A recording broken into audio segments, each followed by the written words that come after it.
Spiritual story channel में आप सभी का स्वागत है। आज हम आपको बताएंगे इस तरह चक्रव्यूह में फंसकर वीरगति को प्राप्त हो गए थे वीर अभिमन्यु। अर्जुन और सुभद्रा के पुत्र वीर अभिमन्यु के बारे में सभी जानते हैं कि वह किस तरह से चक्रव्यूह में फंसकर वीरगति को प्राप्त हो गए थे। जब द्रोणाचार्य ने देखा कि अर्जुन अपना रथ लेकर दूर निकल गए हैं, तब उन्होंने महाराज युधिष्ठिर को बंधक बनाने के लिए चक्रव्यूह का निर्माण कर दिया। चारों पांडव भय और चिंता में घिर गए, क्योंकि युधिष्ठिर के बंधक बन जाने का मतलब था पांडवों की हार। ऐसे में अभिमन्यु ने युधिष्ठिर से कहा कि मैं चक्रव्यूह भेदना जानता हूँ, परंतु उससे बाहर निकलना नहीं। ऐसे में सभी पांडवों ने निर्णय लिया कि अभिमन्यु चक्रव्यूह भेदेगा और इसके पीछे पीछे हम भी चक्रव्यूह में प्रवेश करके उसकी रक्षा करेंगे और इसे बाहर निकाल लाएंगे। प्रारंभ में यही सोचा गया था कि अभिमन्यु व्यूह को तोड़ेगा और उसके साथ अन्य योद्धा भी उसके पीछे से चक्रव्यूह में अंदर घुस जाएंगे। लेकिन जैसे ही अभिमन्यु घुसा और व्यूह फिर से बदला और पहली कतार पहले से ज्यादा मजबूत हो गई, तो पीछे के योद्धा भीम, सात्विकी, नकुल, सहदेव कोई भी अंदर घुस ही नहीं पाए। युद्ध में शामिल योद्धाओं में अभिमन्यु के स्तर के धनुर्धर 2-4 ही थे, यानी थोड़े ही समय में अभिमन्यु चक्रव्यूह की ओर अंदर घुसता तो चला गया, लेकिन अकेला, नितांत अकेला।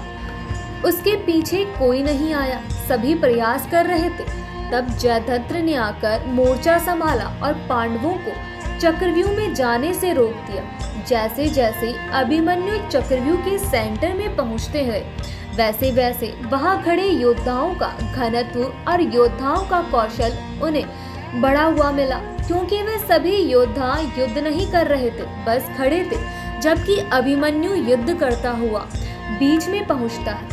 वह जहां युद्ध और व्यूह रचना तोड़ने के कारण मानसिक और शारीरिक रूप से थके हुए थे, वहीं कौरव पक्ष के योद्धा तरोताजा थे।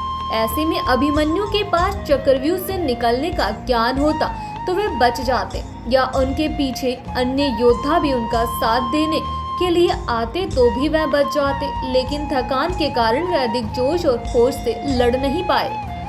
चक्रव्यूह में प्रवेश करने के बाद अभिमन्यु ने कुशलता पूर्वक चक्रव्यूह के 6 चरण भेद दिए। इस दौरान अभिमन्यु द्वारा दुर्योधन के पुत्र लक्ष्मण का वध किया गया। अपने पुत्र को मृत देख दुर्योधन के क्रोध की कोई सीमा न रही। तब कौरवों ने युद्ध के सारे नियम ताक में रख दिए।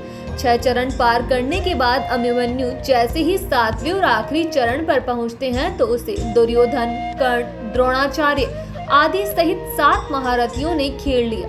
वीर अभिमन्यु फिर भी साहस पूर्वक उनसे लड़ते रहे। 7 ने मिलकर अभिमन्यु के रथ के घोड़ों को मार दिया। फिर भी अपनी रक्षा करने के लिए अभिमन्यु ने अपने रथ के पहिए को अपने ऊपर रक्षा कवच बनाते हुए रख लिया और दाएं हाथ से तलवारबाजी करता रहा। कुछ देर बाद वीर अभिमन्यु की तलवार टूट गई और रथ का पहिया भी चकनाचूर हो गया।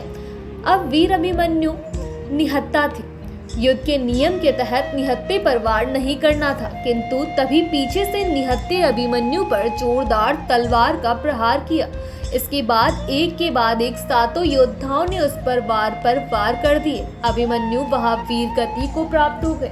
अभिमन्यु की मृत्यु का समाचार जब अर्जुन को मिला, तो वे बेहद क्रोधित हो उठे और अपने पुत्र की मृत्यु के लिए शत्रुओं का सर्वनाश करने का फैसला लिया। सबसे पहले उन्होंने कल की संध्या का सूर्य ढलने के पूर्व जयद्रथ को मारने की शपथ ली। स्पिरिचुअल स्टोरी चैनल पर आज हमने बताया इस तरह से चक्रव्यूह में फंसकर वीरगति को प्राप्त हो गए थे वीर अभिमन्यु।